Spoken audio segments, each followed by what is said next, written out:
حضرت یوسف علیہ السلام نے اپنے بھائیوں کے سامنے افشائے راز فرمایا، یعنی راز کو کھول دیا اور بتا دیا کہ میں ہی یوسف ہوں، اور پھر اپنے بھائیوں سے حضرت یعقوب علیہ السلام کا حال دریافت فرمایا۔ یعقوب علیہ السلام کون تھے؟ ان کے والد محترم۔ یعقوب علیہ السلام کا حال دریافت فرمایا تو وہ کہنے لگے کہ آپ کے فراق میں، آپ کی جدائیگی میں، آپ کی محبت میں، آپ کی یاد میں روتے روتے ان کی نظر بحال نہ رہی، ان کی نظر کمزور ہو گئی ہے اور آنکھوں سے اب دیکھ نہیں پاتے ہیں، بحال نہ رہی۔ یوسف علیہ السلام نے فرمایا تو یہ لو، یہ میری قمیص لے جاؤ، اسے والد ماجد کے منہ پر ڈال دو، ان کی بینائی واپس آ جائے گی، ان کی بینائی واپس آ جائے گی۔ حضرت یوسف علیہ السلام کی اس قمیص مبارک کی یہ شان تھی کہ کسی بیمار پر ڈالی جاتی تو وہ اچھا ہو جاتا۔ کوئی بیمار آدمی پر اگر وہ قمیص مبارک کو ڈال دیا جاتا تو وہ آدمی فوراً اچھا ہو جاتا، اور جب کسی نابینا کے آنکھوں پر وہ قمیص ڈال دی جاتی تو اس کی روشنی فوراً پلٹ آتی۔ چنانچہ وہ لوگ قمیص لے کر، وہ لوگ بولے تو وہ بھائی لوگ قمیص لے کر واپس لوٹے، اور وہ بھائی جس نے یوسف علیہ السلام کو کنویں میں پھینکے تھے، کنویں میں پھینکنے کے بعد آپ کی قمیص خون آلود کر کے، بکری ذبح کر کے بکری کا خون لگا کو ابا کو لے جا کے دیے، اور کیا کہنے لگے کہ یوسف کو بھیڑیا کھا لیا ہے۔ تو جو بھائی وہ قمیص میں قمیص اٹھائے تھے، یوسف علیہ السلام کی قمیص اتار کے ان کو کنویں میں پھینکا گیا تھا، قمیص اتار کے جو نیچے پھینکا گیا تھا وہاں سے اٹھا کے لے کے جا کے جو بھائی یوسف علیہ السلام کو قمیص دے کر، یعقوب علیہ السلام کو قمیص دے کر رلایا تھا، جس بھائی نے یعقوب علیہ السلام کو یوسف علیہ السلام کی قمیص دے کر یعقوب علیہ السلام کو دکھی کیا تھا، جس نے دل دکھائی تھی، تو وہ کہنے لگے کہ آپ کی قمیص خون آلود کر کے یعقوب علیہ السلام کو دکھائی تھی میں نے۔ کہنے لگا کہ اس دن بھی میں نے کیا تھا، اور والد صاحب کو رنج پہنچایا تھا، اور آج بھی میں ہی قمیص یوسف اٹھاتا ہوں، یوسف علیہ السلام کی قمیص کو آج بھی میں ہی اٹھاتا ہوں، اور والد صاحب کو خوش میں ہی کروں گا۔ والد صاحب کو جب میں آپ کی قمیص لے جا کر دوں گا تو والد صاحب اتنے برسوں سے جو آپ کی جدائیگی میں تڑپ رہے ہیں، ہر روز یاد کر رہے ہیں، ہر روز رو رہے ہیں، ان کی آنکھوں کی روشنی غائب ہو گئی، آج میں ہی آپ کی قمیص لے جا کر دوں گا، آج میں ہی اٹھاتا ہوں، میں ہی پکڑتا ہوں اس قمیص کو، اور تاکہ اس دن جو میں دکھایا تھا آج خوش کر دیتا۔ بات سمجھ میں آئی؟ تو یہ کہہ کو حضرت یوسف علیہ السلام کی قمیص کو انہوں نے لیا، اٹھائی، اور کنعان کی طرف یہ تمام بھائی روانہ ہوئے۔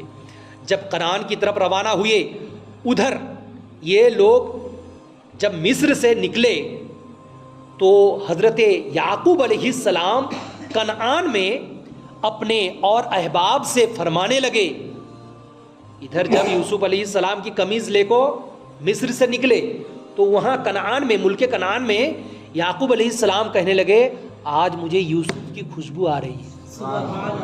بات سمجھ میں آئی؟ آج مجھے یوسف کی، یعقوب علیہ السلام کہنے لگے اپنے تمام احباب سے کہ آج مجھے یوسف کی خوشبو آ رہی ہے۔ وہ کہنے لگے، لوگ کہنے لگے، ان کے احباب کہنے لگے کہ آپ تو اسی پرانی وارفتگی میں ابھی تک ہیں اور ان کو بھلا بھی نہیں سک رہے ہیں، یوسف کہاں ہے؟ ان کے احباب نے کہا یوسف کہاں ہے؟ آپ تو ان کو ابھی تک نہیں بھلا پائے ہیں، ابھی بھی انہی کی یاد کر رہے ہیں۔ اتنے میں برادران یوسف آ پہنچے، مصر سے آ پہنچے۔ جب یہ بات چل رہی تھی وہ لوگ آ پہنچے، جیسے آ پہنچے اور وہ قمیص یوسف حضرت یعقوب علیہ السلام کے منہ پر ڈالی گئی، یعقوب علیہ السلام کے منہ پر یوسف علیہ السلام کے قمیص کو، کرتے کو جیسے ڈالی گئی تو فوراً آپ کی بینائی پھر واپس آ گئی۔ اتنے سال سے جو آپ کی آنکھیں اندھی ہو گئی تھی، روشنی غائب ہو گئی تھی، آنکھوں میں پھر بینائی آئی، آپ نے اللہ کا شکر ادا کیا اور فرمایا میں نہ کہتا تھا کہ جو کچھ میں جانتا ہوں تم لوگ نہیں جانتے ہو۔ بات سمجھ میں آئی؟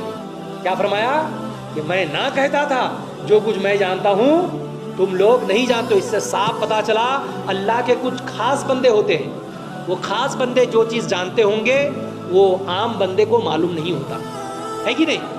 اور اس سے سبق کیا ملا؟ اچھا یہ کہاں پہ لکھا ہے؟ پارہ نمبر 13 رکو نمبر 5۔ اس سے سبق کیا ملا کہ اللہ والوں کے بدن انور سے جو چیز لگ جائے وہ دافع البلا اور ہمارے اور بیماریوں کے لیے شفا بن جاتی ہے۔ پھر اللہ والے خود کیوں نہ دافع البلا ہوں گے، اور انہیں دافع البلا کہنا شرک کیسے ہو سکتا ہے؟ بات سمجھ میں آئی؟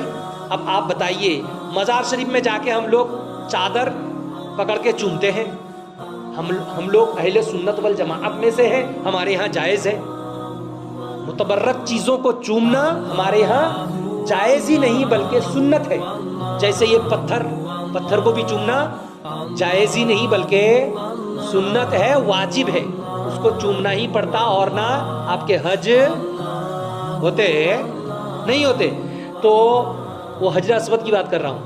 اب اس سے صاف پتا چلا کہ یوسف علیہ السلام کے جسم سے لگے ہوئے کرتے کی یہ برکت ہے کہ یعقوب علیہ السلام جو خود نبی ہیں ان کے منہ پر وہ کپڑے کو ڈالا گیا، ڈالنے کے بعد نبی کے آنکھوں میں بینائی آئی۔ تو آپ اس سے اندازہ لگائیے اگر یہ چیز شرک یا بدعت ہوتی یہ کام، تو کیا حضرت یعقوب علیہ السلام کرتے؟ کبھی کوئی نبی شرک و بدعت نہیں کرتے۔ تو اس سے صاف پتا چلا کہ یعقوب علیہ السلام کی سنت ہے۔